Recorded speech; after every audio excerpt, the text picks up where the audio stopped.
ನಮ್ಮ ರಾಷ್ಟ್ರಪರ ಹೋರಾಟ ಮಾಡ್ತಿರುವಂತಹ ಕಾರ್ಯಕರ್ತ ಪುನೀತ್ ಕೆರೆಹಳ್ಳಿಯವ್ರ ಮೇಲೆ ACP ಚಂದನ್ ಕುಮಾರ್ ಅವರು ದೌರ್ಜನ್ಯ ಎಸಗಿದ್ದಾರೆ, ಅವ್ರನ್ನ ಬೆತ್ತಲುಗೊಳಿಸಿ ಅವ್ರನ್ನ ಅವಮಾನ ಮಾಡಿದ್ದಾರೆ, ಹೊಡೆದಿದ್ದಾರೆ ಅಂತ ಹೇಳಿ ಮಾಧ್ಯಮಗಳಲ್ಲೂ ಕೂಡ ಪ್ರಕಟವಾಗಿತ್ತು. ಪುನೀತ್ ಕೆರೆಹಳ್ಳಿಯವರು ಸ್ವತಃವಾಗಿ ಅವರು ಅದ್ರ ಬಗ್ಗೆ ನೆರೇಟ್ ಕೂಡ ಮಾಡಿದ್ರು.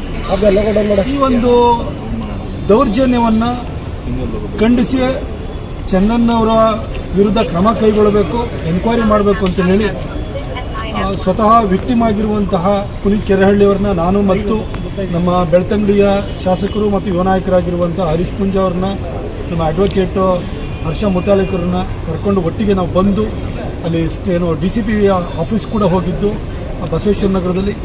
ಅಲ್ಲಿ ಅಹವಾಲು ಕೊಡುವಾಗ ಇದು ACP ಹಂತದಲ್ಲಿ ಇರೋದ್ರಿಂದ ಇದನ್ನು ಇನ್ನೂ ಹೈಯರ್ ಆಫೀಸರಿಗೆ ಕೊಡಬೇಕು ಅನ್ನೋದೊಂದು ಅಲ್ಲಿಂದ ನನಗೆ ಸಲಹೆ ಬಂತು. ಹಾಗಾಗಿ